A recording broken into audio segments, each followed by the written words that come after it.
The Chiefs held on to beat the Broncos last week for their 4th victory in a row. And now with the playoffs nearly here, they'll look to finish the regular season strong against one of their oldest rivals. We are 2 hours from kickoff. You've waited all week for this very moment. It's finally here. It is time for football in Chiefs Kingdom. Let's do this. My name is Matt McMullen, joined by voice of the Chiefs, Mitch Holthus. This is Field Pass, presented by StorageMart. And Mitch, we're going to talk all about the game here in a moment, but it's been a hard week in the NFL, right? With the Damar Hamlin situation, really put things in perspective this week, but we got some pretty amazing news here in the last few days. Yeah, I believe in the power of prayer. It's very real, and I think we've seen that the last several days, and the fact that Damar Hamlin, that and the reaction of the professionals to act immediately to save his life, basically.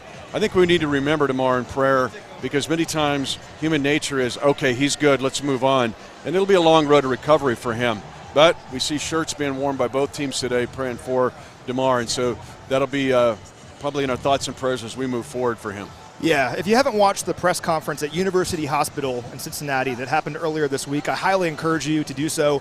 It was frankly amazing. Just the doctors at University Hospital, the doctors on the field in Cincinnati, the athletic trainers, everyone. We did a podcast about it earlier this week. They saved his life, and it's just amazing, incredible stuff, and it's so great that he's on the road to recovery now. He's communicating with people. It's amazing stuff. So it makes today more fun. This is the first football game since that happened on Monday night, and we can talk about football now because we know he's on the road to recovery. So let's talk about this game and what Patrick Mahomes can achieve here today, because there's a few records we're watching here in this one. But first of all, I feel like I'm at a Monday night Chiefs Kingdom show. Yeah, you can't see it, but all we the need stadium is is red right now. Snowstorm Sandy and Susie Bling Bling and Autograph Geek. Yeah, we have a live studio audience of everyone in red here today. It's amazing. We'll get some shots of that, hopefully.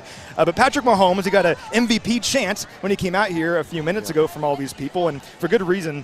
He has 5,377 combined passing and rushing yards this season. That's already the 4th most in NFL history. He needs only 186 combined passing and rushing yards today for the all-time single-season record. And if you include his 6 receiving yards, last week, he only needs 180 total yards here today for the record. He also has 5,048 passing yards right now. That's already the 13th most in NFL history. With 430 passing yards here today, he breaks the all-time single-season record for passing yards. Could be a huge day here for Patrick Mahomes. Let's put this in perspective. Again, Patrick Mahomes has the chance today with only 180 yards, could be rushing yards too, to the best season in NFL history for total offensive yards. Drew Brees has it at 2011. But let me give you another one. This might be my favorite one.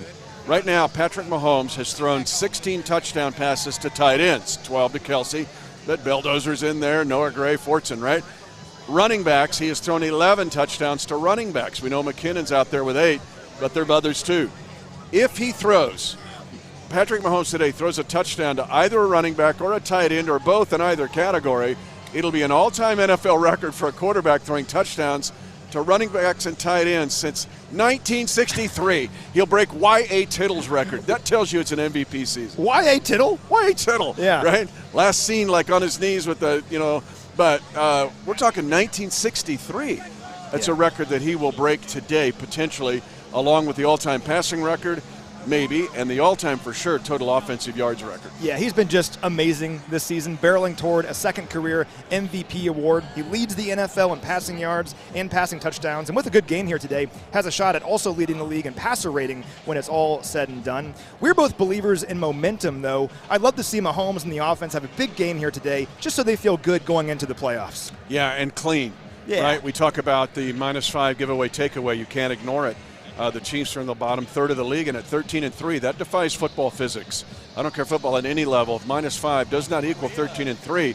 So it'd be nice to be clean and effective and explosive, and they have that chance today against this Raider defense. There were so many questions from outside the kingdom prior to this season about this offense, right? They can't possibly be as explosive and high-powered as they were in previous years. Well, they've answered that question rather emphatically, I think. This comes into today as the #1 scoring offense in the NFL, and to end the year as the #1 scoring offense in the NFL would be quite an answer to those questions. And hopefully they can finish strong today against a Raiders defense that has struggled this season, particularly against the pass. This is the #25 scoring defense in the NFL. They're allowing 24.2 points per game. They're allowing the 4th most passing yards per game of any team. They've allowed 56 completions of more than 20 yards this season. That's 4th most in the NFL.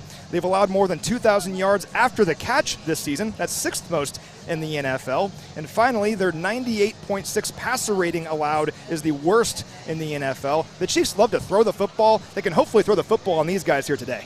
They've had a lot of injuries, very similar to the Broncos on the Bronco offense, but at the Raider defensive side, if you think about it. All of the linebackers that started against the Chiefs in Week 5 are on injured reserve.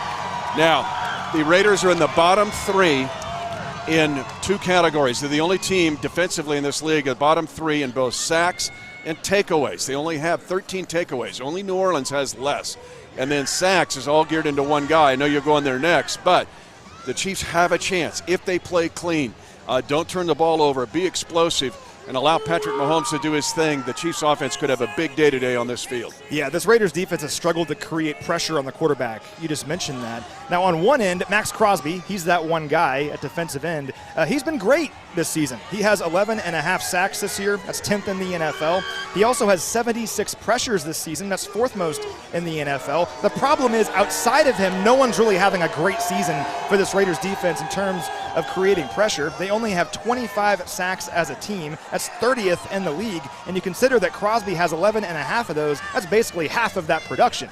Now in the offseason, they tried fixing that problem, bringing in Chandler Jones, one of the best pass rushers in the NFL, and it worked early in the season. I mean, Chandler Jones had 4 pressures back in Week 5 against the Chiefs, but he's on injured reserve now. So it's once again the Max Crosby show. If you can slow him down, you can slow down this Raiders defense. And Crosby, it's not just sacks. He has 34 quarterback hits and pressures. He has 20 tackles for losses, and that is the most in the NFL. So Crosby's not just a pass rusher. He'll play the run as well. But I'm really interested in what the Raiders will do today from a schematic standpoint defensively, and here's why. Let me ask you. In Week 5 against Patrick Mahomes, they blitzed him a lot. They also played man-to-man on 69% of the dropbacks. Think of that compared to the Broncos, who 16% played man-to-man. These guys played 69% man-to-man, and for Mahomes, it was the 4th highest percentage of man-to-man he faced in his career. And Mahomes carved them up in it, basically 200 yards passing and 4 touchdowns. Remember, Kelsey had 4 TDs in this game. So I'm curious what the Raiders will do. Will they play zone behind him, or are they going to send heat and just try to get to Mahomes before he can get rid of the ball? Yeah, it'll be interesting. This Raiders defense has struggled all season long. Their offense, on the other hand, is feeling pretty good right now coming into this game, and it's rather surprising because quarterback Jarrett Stidham made his first career start last week, and there was questions about that, like can the Raiders really have success with Jarrett Stidham at quarterback? The answer last week, at least, was yes. They racked up their most first downs they've had in a game this season with 29. Stidham threw for 365 yards. That was a season high for any Raiders passer this year. And as a squad, they tallied 500 yards of total offense. That was their 2nd most of the season. Again, I think a lot of people thought Jarrett Stidham, against the 49ers defense, not going to have a lot of success, but he was very good last week. If you watch the video, you're going, uh-oh. I think the Chiefs defense, I think we're walking into a hornet's nest in that part of the game. I'll just be honest with you. I believe in this Chiefs defense, but this is an offense now for the Raiders. Matt, 9 20-plus yard passing plays last week against San Francisco. You mentioned the number 1 defense in the league. 0 sacks by the 49ers. Why is that big? 1, Stidham is getting the ball out fast. He's getting them to their playmakers. There were 3 of those that went to Davante Adams, 2 to Darren Waller, 2 to Foster Moreau. And we're not even talking about Josh Jacobs yet. But Stidham can play. Stidham, I'll get to Stidham in a minute. Well, I think this is all in Josh McDaniels' plan. But it gets your attention because he activates this offense for the Raiders, and it's all faster. It gets to Davante Adams 1 click faster, which makes him even more dangerous. Yeah, he was frankly electric last week. He was amazing. It certainly helps, though, when you have the playmakers around him like he does, and you mentioned some of them there. And let's talk about those guys, notably wide receiver Davante Adams, maybe the best wide receiver in the NFL. He leads the NFL in touchdown catches this year with 14, and he's also 3rd in receiving yards with more than 1,400. And he got to know Stidham in a hurry last week. He had 7 receptions for 153 yards and 2 touchdowns. That receiving total was more than he had in his last 3 games combined. The best Raider quarterback first start in Raider history. Not LaMonica, not Stabler, not Plunkett. It was Jarrett Stidham, and it was because of that. So everybody wondered about how Davante Adams would react because Derek Carr is his buddy. That's the reason he came here. He even stated that. But now 1 week into this, you're going, whoa, because the ball got to him faster. The ball got to him deep. The ball got to him accurately. So Davante Adams is thinking this may work out. Yeah, Adams is a stud, and so is Josh Jacobs at running back, maybe the best running back in the NFL. He leads the NFL in rushing yards this season with more than 1,600. He has 39 runs of double-digit yardage this season, the second in the league, and his 88 forced missed tackles are the most of any player. Jacobs had a pretty good game the last time we saw these guys back in Week 5. We've got to slow him down here today. Yeah, he had a big game, 154 yards in that game back in Week 5. But here's what you need to know about Josh Jacobs' season. His season really parallels Patrick Mahomes's in the fact that Josh Jacobs, over 2,000 scrimmage yards, you mentioned it, that's the first time that's happened in Raider history since 1985. And it was Marcus Allen who did it. In fact, if you take Josh Jacobs and Davante Adams together, with what they've done scrimmage yards, it has been since 1983. And that was Marcus Allen and Todd Christensen back in the early 80s of the Raiders. It gives you an idea what the Chiefs defense is facing today.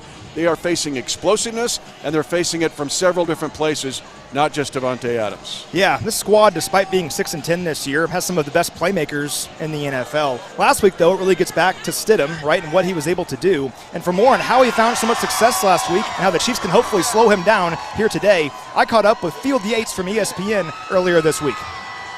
All right, we're joined now by Field Yates from ESPN, one of our favorite guests. And Field, I want to ask you about Jarrett Stidham because what a game for him last week against the 49ers. It was his first career start, and he goes out there and throws for 3 touchdowns and 365 yards. How do you explain Stidham's success last week?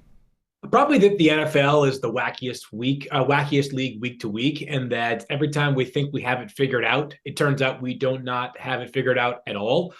It was a downright Mahomesian performance, and when I say that, I mean the fact that Patrick Mahomes and Jarrett Stidham are the only 2 quarterbacks to throw for 3 touchdowns in a game against the 49ers this season. That's the kind of bar trivia you could probably win a lot of money off of somewhere, but it was impressive. I thought that it was important to note that Jarrett Stidham played with this demeanor that I thought showed he had nothing to lose, right? And the circumstances of last week's game probably were nothing to lose. The team is already out of the playoffs. It was going into that game last week. You had just replaced Derek Carr, who had started 91 straight games for the Raiders franchise.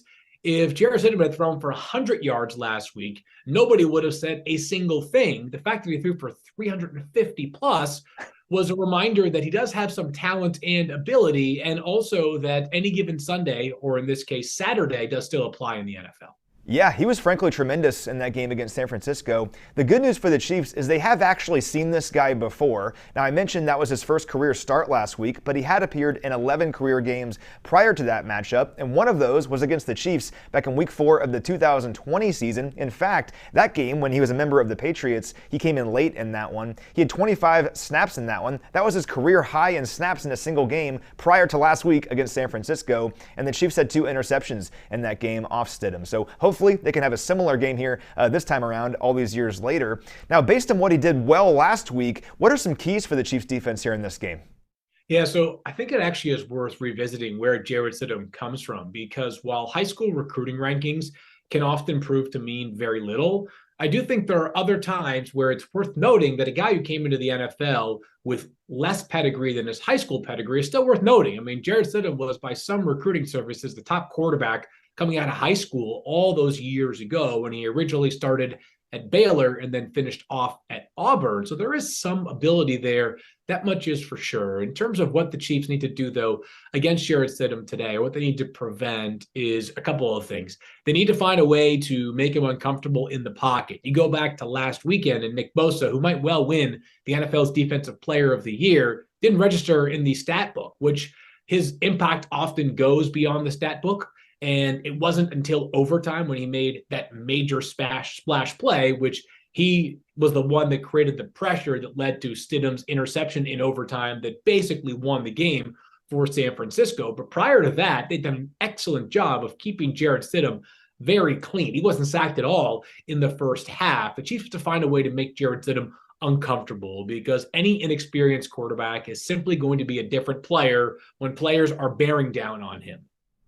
Sure, and the good news for the Chiefs coming into this game is the pass rush has been very good this season. It's top 5 in the NFL in sacks. Chris Jones has 11 sacks in his last 11 games. And George Karlaftis, he has 5 sacks in his last 6 games. From a national perspective, I'm just curious, in your mind, what are your thoughts on the Chiefs defense right now as they approach the playoffs? Yeah, they're doing some things well that you just referenced. I think the pass rush is probably the most important ingredient, and they have been a little bit more opportunistic in recent weeks in the back end. When they have created turnovers, they've been able to create some hidden yardage and those return yards. And then also, of course, you expect the offense to convert those turnovers into points more often than not. And I know that the Chiefs defense is always going to be a little bit more difficult to size up than others, because when you have an offense that is constantly scoring points and often putting you in positions where you're up by multiple scores in a game, it's a little bit trickier to just use traditional statistics to measure a defense's impact or efficiency. The Chiefs are probably going to allow a lot of yards, and they might allow a decent amount of points every single season, because they might be up 38-14 in 4 or 5 games during the course of the year. And Steve Spagnuolo is just going to say, we're basically playing prevent defense. Don't let this game be won on one play, or don't let them get back into the game on one play. So I think the Chiefs defense has been solid in moments this year. Its biggest tests are going to come in the playoffs when they face probably at least one of the 2 other top 3 teams in the AFC, in my estimation, Buffalo Bills and the Cincinnati Bengals, 2 teams that, of course, they have seen once so far this season. That's, I think, the measuring stick for the Chiefs defense, is how do they perform in moments like that? Yeah, this defense is really young for the Chiefs. They have a bunch of young players and rookies playing significant roles on this squad, but I really think they've gotten better every single week. And last week, the scoreboard doesn't really show it, but they made big plays in big moments and truly finished the game for the Chiefs. So hopefully they can carry that momentum here into this game. The Raiders are 6-10, we all know that, but still they're going to be fighting for 4 quarters here in this game, trying to play with pride and show that they can be the future of this group, Jarrett Stidham in particular. So it'll be a fight for the Chiefs here on Saturday, but who better to finish the regular season strong against than the Las Vegas Raiders? Field, awesome stuff, man. Really appreciate your time. Thank you, Matt. All right, great stuff there from Field Yates. We'll get the inactives here any moment, but first, Mitch, I'm just curious for your closing thoughts here on Jarrett Stidham and how hopefully the Chiefs can slow him down here today. I think it's perfect that you had Field Yates, because his ties to New England go way back. Field Yates on Field Pass? That's another reason. I didn't think of that. Yeah. Wow, brilliant. But Field Yates he worked for the New England Patriots before he came to the Chiefs and worked for a while. I think this was in Josh McDaniels' plans all along, either as a strong plan B if Derek Carr didn't work out, or this is the guy he wanted. Let me just go through this quickly. He stood on the table to draft Stidham for the New England Patriots. He played against the Chiefs, Stidham did, in that COVID game in October in New England when Cam Newton had COVID, and Stidham came in, played 25 snaps, and looked good.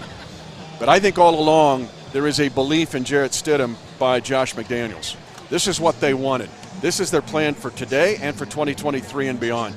So this is not, oh gosh, let's give him a chance. And I think the Chiefs Kingdom is calculated a little bit how good Stidham can be, because if you watch his video last week and just what we told you and laid out for you, dangerous today for the Chiefs. Yeah, he was very good last week. And he can run. Yeah, and throw on the run right as well. Carr's not going to run for 20 yards. This kid can. Yeah, he'll be a challenge here today, and hopefully the Chiefs can slow him down. We're still waiting on the inactives, so hopefully we'll get those any second now. Some things we do already know, as we know Sky Moore will not play in the game here today. He has a lacerated hand. He did practice a little bit this week, and hopefully he can be ready for the playoffs, but no Sky Moore here in this game here today. Yeah, and so look for Amir Smith-Marset. He was elevated, put on the active roster. So, and we know Sky Moore's not going to go. You got to think special teams here too, right? Juju doesn't play him. MVS doesn't play him. So Watson does. Tony's can be a returner, but you're short on special teams guys. So with Smith-Marset being up, it also probably means McColl's down. Don't know that for sure. We're waiting for a last. And the other thing to watch is that you and I are watching Harrison Butker out here kick. He's had back spasms. Matthew Wright was elevated to the active roster, took him off of Pittsburgh's practice squad after Pittsburgh took him off our practice squad. Remember, he played 2 games for us, Wright, kicked for 2 games, kicked 4 games for Pittsburgh.